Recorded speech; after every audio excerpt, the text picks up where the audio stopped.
Hey there, I'm Kane Rains and welcome to my basement. Today we're starting at the Lego table because there's just not really enough room on my building station for it. So let's take a look at the Lego roller coaster. It's quite a thing that I spent the last couple hours putting together. And oh, I talk about repetition, and I have to tell you, there's some repetition in this one. But while I probably would have thought of this if I had, thought about it, what is a roller coaster but really just a skeleton with tracks on it? And that's what you spend most of this build looking at and putting together is the skeleton that the tracks rest on. Like, they didn't even bother to put stuff in the very center because it's so unnecessary. So if you're looking for something that won't be mostly the same stuff over and over again, this wouldn't be the set for you. But if you're looking for a big old roller coaster, then it's a big old thing. It's almost as big as the Daily Bugle, and that's an actual building. So I mean, it's my tallest building, but it's a building. So I've been waiting to put this one together, and I wanted it to be my first theme park build, and here it is. It's pretty cool. We can, and it's functional. It's not perfect, and maybe the maybe being automated with a power brick might do it, but I don't know. There's a little bit at the beginning, and then there's a bit right when it gets to the top of this where stuff isn't quite perfect. See, it gets caught on this wheel. I'm going to see if I can figure out a way to loosen that without keeping it from its purpose. But once it gets up, like I said, it just needs to be some things ironed out. Once it gets up there, then we've got, yay! So if you can get it going, it goes. Now, there's not like a lot to say as far as like interesting bits to look at. I mean, there's a few details that are neat, and I'll try to show those off, even considering its size. But go look up a roller coaster, and it's not going to look terribly different from this. So in that regard, they did well. Minifigs, we've got 10. We've got these two patrons, these three. We've got the roller coaster operator. Now, I will say I will be moving her little workstation to this row because look at that. You got to squeeze by her to get out, and that's dumb. That's a dumb thing. I also think there's this little path for coming in and out of the coaster, which I do like, and it features one of the other minifigs, that being the juice seller, as well as there's the ticket guy who also does photos, is the other side of this. I like the path, but I feel like there should be a divider right here. So, because as it is, you could just walk up the path into the exit, and that's no good. That's not how things are supposed to work.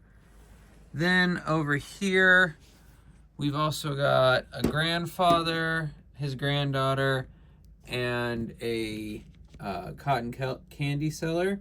Although I don't know if that's the best place to set up your cotton candy or anything to sell, but whatever. It also comes with a second set of cars, so you can pull this out, and so if you're going to use this, and it's the same kind of track.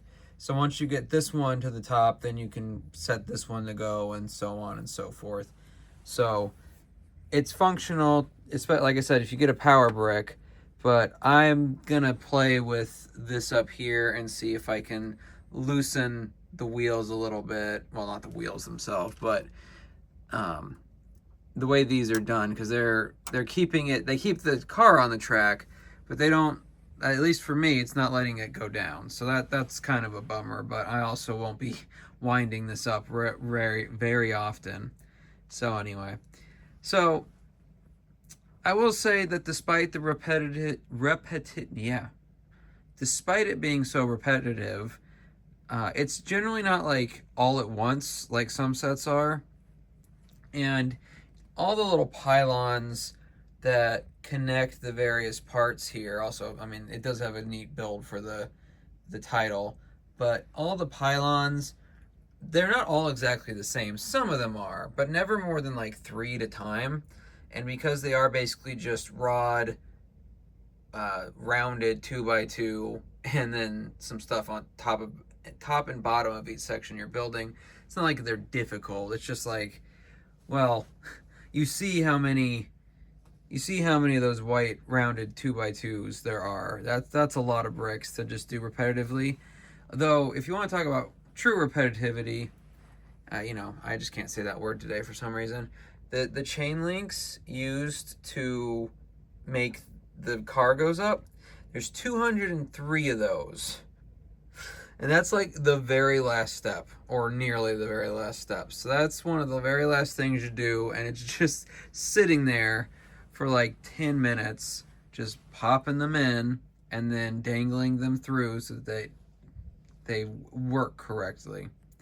But anyway, as far as a theme park attraction goes, this is a nice build in that regard. I know there's a second roller coaster, working coaster, that's a drop coaster, and that's neat. I mean, it's too late to get it now anyway, but I'd never considered getting it because I think this one's better for my purposes.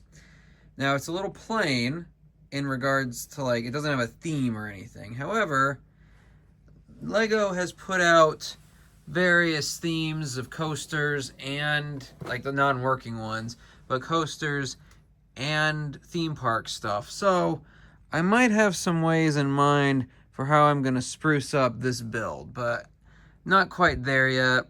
I want to get together some of the other theme park stuff before I start modifying anything. So it is something I've got in the works in the long run, but for now, this is just kind of where it's going to be, although more so on the table, not so much right here. Let's push it back a little bit. Yeah. So that's the coaster build. Like I said, it's good. Like, I wish it was, I don't even know what I would say I wish it was, because it's not like you could make it less repetitive, and it's not even repetitive in the worst way. I still say the worst repetitive set I had was that was the garage over here. That one annoyed me. This didn't really annoy me to put together. But now that I've got it together, the next thing I plan to do is the Ferris wheel.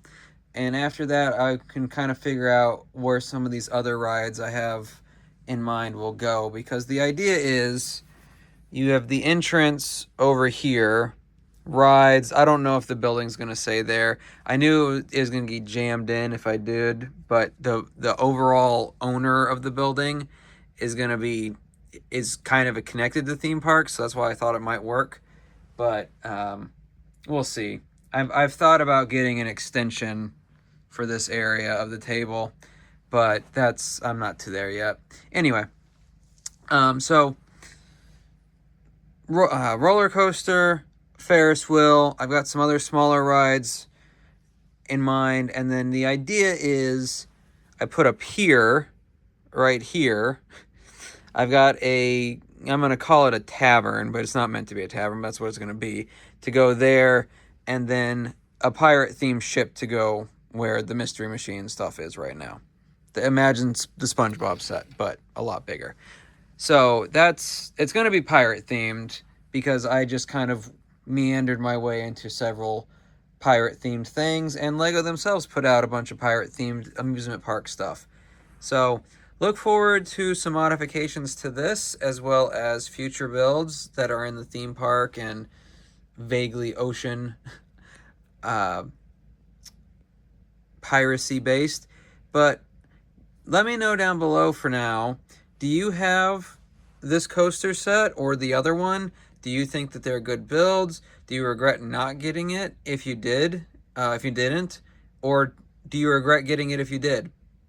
Either way, I hope you had a good time in my basement today, and I'll see you in the next one.